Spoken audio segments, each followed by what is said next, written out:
Hello. It's me, Caleb, and as you all know, reading the title, I am upset about a certain situation that had to deal with me going to the Outer Banks. So, going to the Outer Banks, we had to take 2 planes to get there. And the day started out great. Everything went fine. Flying there, that is. And we arrived there about 1 o'clock. And so we decided to rent a car so that we could get to and from the plane or the airport, because it takes about 2 hours to get to where we were going. And so we get the car, we have to wait for the car.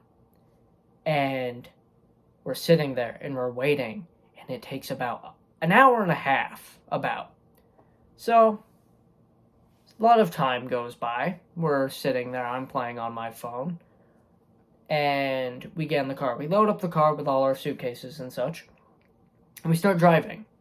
And about an hour of driving, so we're halfway to the place, the car on the screen says that there needs to be a mechanic to fix it because something is wrong with the car.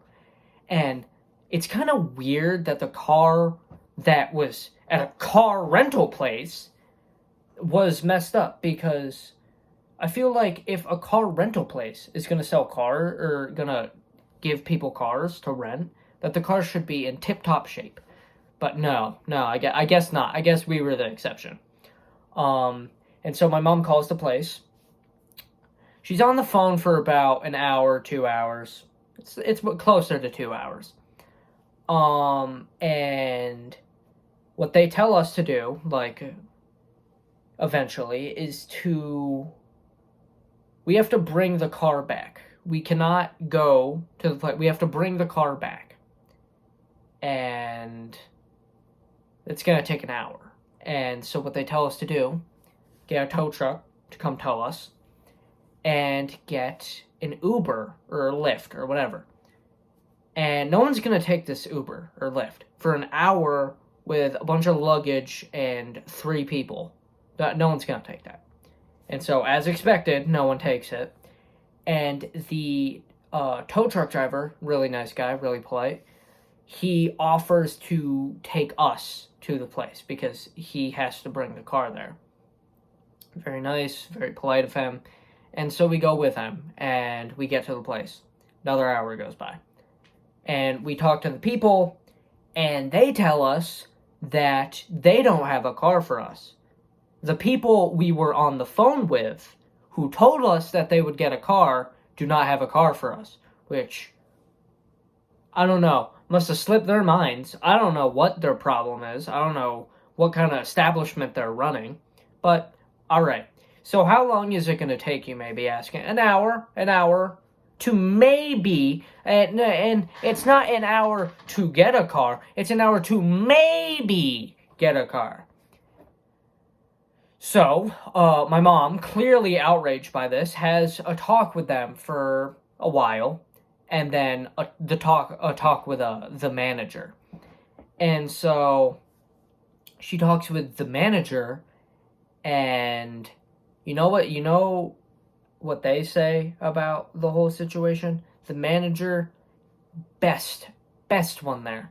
Because you know what she says? She's going to give us a hotel room so that my mom doesn't have to drive, because it's like 8 o'clock. No one wants to drive for 2 hours. It'd be 10 o'clock when we get there. We'd unload, and then we would be going to bed. And my mom has to pick up my father in the morning at 9 o'clock.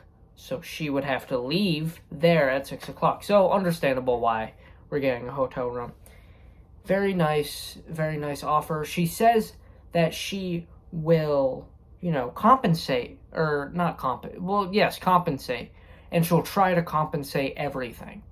And that's what they should do, honestly. It's not out of the kindness of her heart. It's what they should do. Because earlier, when we were getting the Uber, the people, when my mom asked if she would be paying for the Uber, they were very hesitant on saying that they would pay for it, which is a little weird because your car isn't working, okay? So all the fault is on you. It's not on us, it's on you. So you need to be handling the situation for us because it's your job. It's not our job to pay for the Uber because your car isn't working. That's not our fault. And then they were just so rude. They were so mean. When we got back to the place and asked for a car, they were so blunt and uncaring. We asked them for the car. We don't have a car. They didn't even say sorry. And it was this fat girl. There was this skinny guy too. They were polar opposites. The guy looked like a skeleton while she looked like she looked like she had Big Macs for every lunch, dinner, and breakfast she could. She scrounged together her money out of scamming people at her rent car business to buy Big Macs and starve Mr. Bones over there of all of his food. It was just a terrible situation. And then when we flew back, they left our bag in like Brooklyn. Like they left our bag somewhere else. They couldn't do anything. Everything went bad with the shipping and the cars and everything like that. It was terrible. I hated it. The vacation was very nice though.